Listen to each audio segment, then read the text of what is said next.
You're tuned in to Ask the Master Auto Technician. Car questions? Get answers right now. Call 850-763-0555. James Auto Center, we fix it right, guaranteed. Beep, beep, beep, beep, yeah. All right, good morning, everybody. This is James Morris, our second segment of our Thursday morning show. I have Brian Armstead calling all the way from Maryland, and he does reviews on cars, new cars. Some are American-made, some are imported, and we have a BMW i3, and I looked at it yesterday, the picture, and it kind of looks like a Mini Cooper.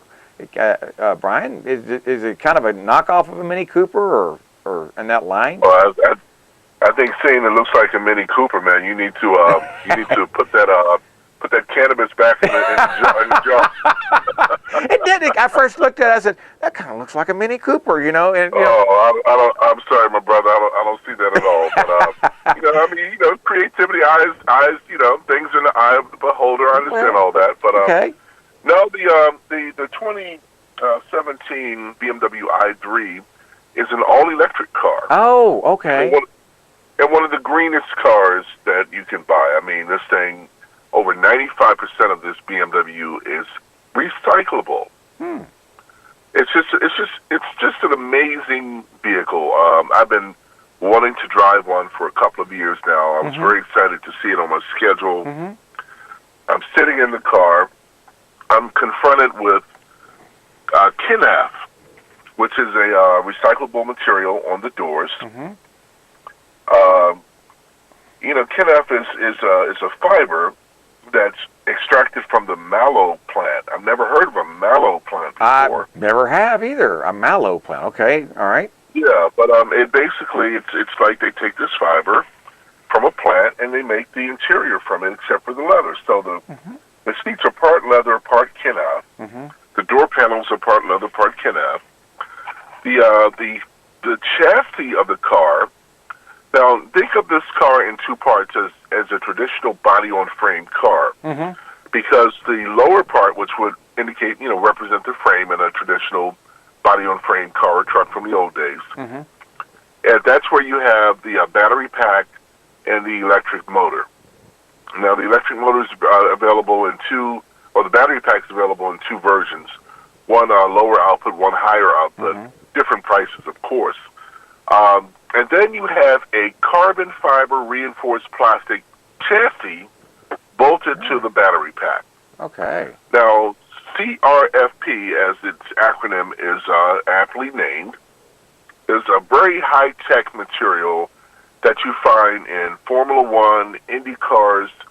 This is the light stuff that enables these cars to develop mega horsepower, go fast, and crash, and the drivers survive. Yeah. Yeah. Now, when you crash one of these CRFP cars, they break into a million little pieces, but that's helping to ride down the forces of the collision. That's how Corvettes do it. Corvettes, same thing. They break in little mini pieces and put them all back together again. All right, yeah. Now, if you have a secondary collision and there's nothing there to ride down, then that's a whole other story. But if you have just an initial collision, these carbon fiber reinforced plastic chassis I think are a great idea. They're very lightweight. I got a mosquito in here attacking me in the car. Get out of here! I can't believe it. Well, now back on this car. You're saying the interior is made out of plant. A plant, some of the fiber from a plant. Well, Henry Ford back in 1930 somewhere built a car out of hemp. Cannabis. Yes. So it's on the same line. They're able to take fiber from a plant, a mallow plant, I think is what you called it. And Henry Ford did the same thing. He even made the fuel to supply the car out of hemp. So it's now there are a couple of manufacturers that use hemp in interiors. I thought this car was one of them. Oh, okay. So I did my research, but it's actually KNAF. And I've never heard of that before. Never have either. So in front of me, I have some more carbon fiber reinforced plastic. It looks a little tacky on the dashboard, but you get the idea that this is it kind of strikes home the point that this is a green car. Now, one beautiful part of the interior is open pore eucalyptus wood. Okay. This wood, it's just gorgeous. I mean, it's just a light blonde, open pore, no coating on it, no finishing on it, just wood, and it's stunning. This car car is very airy. The center information display that houses speedometer, electric range. It's like it's like a very large iPhone. Mm-hmm. And then in the center, you have the information screen that gives you cooling, Sirius XM, navigation, all that good stuff. Mm-hmm.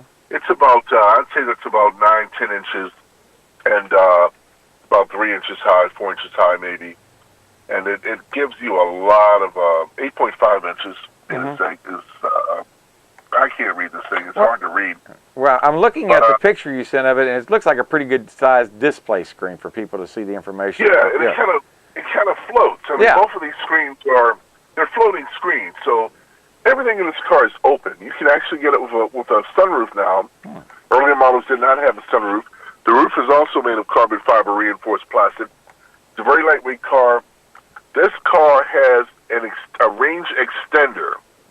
It's a 2-cylinder generator, and people think that, when you run out of electric power, you can switch over to the generator. No, that's not how it works in this car. The generator is only to provide the battery with juice when you run out of juice from your charge. Okay. Like right now, I parked the car at about midnight, and when I got in, I'm using this 115 household AC. Mm-hmm. I had 11 miles when I parked the car, and 44 miles when I got in it this morning, which is not a lot for an overnight charge. Well, I guess it's about 7 hours worth of charging. All right. Only got 33 miles out of it. I've been sitting in the car for about a half an hour. I'm down to 36 miles. My gasoline component shows 68 miles. The two combined will give you 184 miles range. So you get 114, 115 out of the electric portion of the car, and another 70 so miles with the range extender juicing up the battery for you. Now, the range extender, when it comes on, it sounds like a Honda. It sounds like a Honda generator that you've got like on your RV. Mm-hmm. So it's a little bit of a disconcerting sound initially, but then you realize, hey, this is pretty slick. This is pretty high tech here. Mm-hmm. That this car is, it keeps to its roots. It's all electric. It's not like the Chevy Volt, which has a, pardon me, you know I have to choke at least once a week. That's okay. It's early in the morning, Brian. Yeah. I've done a lot of talking here. That's fine. It's such a fabulous car. It's not like the Chevy Volt, which has the electric power, and then which is a hybrid, has the electric power, and then switches to the gasoline motor, and you can drive from coast to coast. You got to be you have to carefully plan here, because even if you run out of battery power, you get another 70 or so miles to get to a fast charging station. Okay. And that's really the key. I don't know if you heard the news yesterday, by 2040, I believe it is, if I recall correctly from yesterday, and it's, I'm 57, so trying to remember things from yesterday Absolutely. is a bit of a stretch now. The UK, United Kingdom, will ban all gasoline or diesel-powered new vehicles. In 2040. So this in 2040. Wow. The story broke yesterday. I'm pretty sure it's 2040. Okay.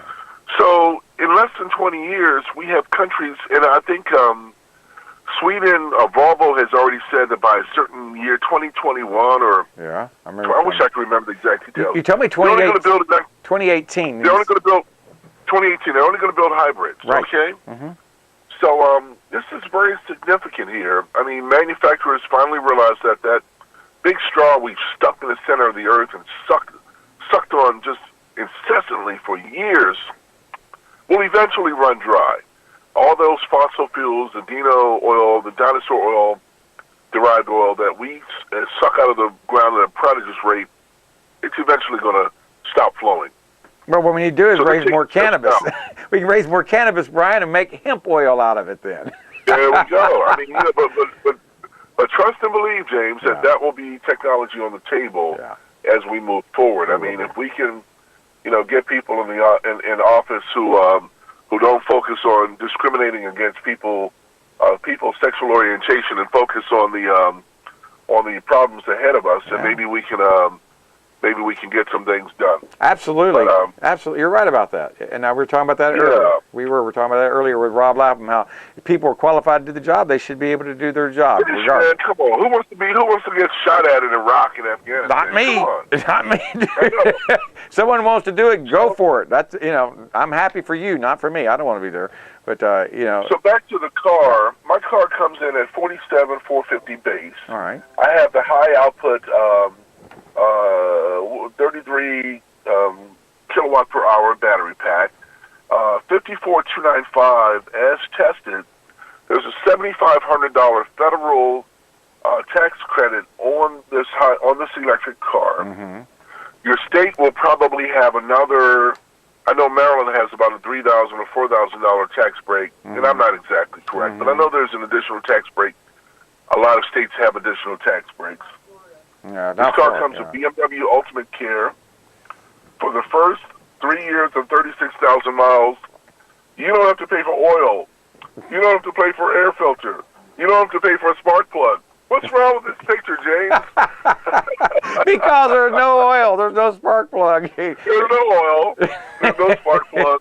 There's no air filter. This is hilarious. Yeah. But, maybe there is oil in the. The generator. There is oil in the generator. In the generator. Yeah, it's a Honda. It's a Honda generator. I don't know if it's a Honda generator. No. No, it's not a Honda generator. I'm being silly here. It sounds like it's quiet like a Honda generator, which is a very. That's a powerful statement because Honda generators are whisper quiet. They are very quiet. But when it came on the first time, I'm like, what the heck is that? You hear a little. I'm like, okay, is that an air compressor? Yeah, it sounds like an air compressor. Yeah, it sounds like an air compressor. Generator. Yeah, it's all it is. So a lot of luxury here. We got leather. We got Kenoff. We got wood. I've got AC. I've got heated seats. I've got all kinds of goodies in the car. A lot of safety, stability control, ABS, dynamic brake control, cornering brake control. A lot of good stuff here, man. Electric steering, LED headlights, LED running lights, LED tail lights. A lot of technology. BMW, they really kicked some butt with this car, man. We got 1 minute left. We got 1 minute. So let's very happy. BMW USA.com. Hold on, let me make sure I got that USA part right. Yeah, BMWUSA.com. Really nice car. I'm very impressed. Yesterday I was on the road. I saw the i8 as I was driving, which is the supercar version of the same car. It's a $143,000 car. It looks like a Ferrari. Oh, BMW. Way to go, BMW. Okay. Yeah, way to go, BMW, for building some really cool tech. It's kind of pricey, but somebody has to be out there and has to be the leader. It is the future. And of course, those who lead pay a little bit more for technology. That's so true. Well done, BMW. For more, BMWUSA.com. Sounds great, Brian. Thank you so much for calling. And the BMW i3, pretty impressive. I'd love to see one around town. Just want to see what they sound like as they whisper by. I really would. Yes, they're very quiet. Very, very quiet. All right, Brian. You be good. Talk to you next week. Bye-bye, everybody. James Auto Center, we fix it right, guaranteed. Beep, beep, beep.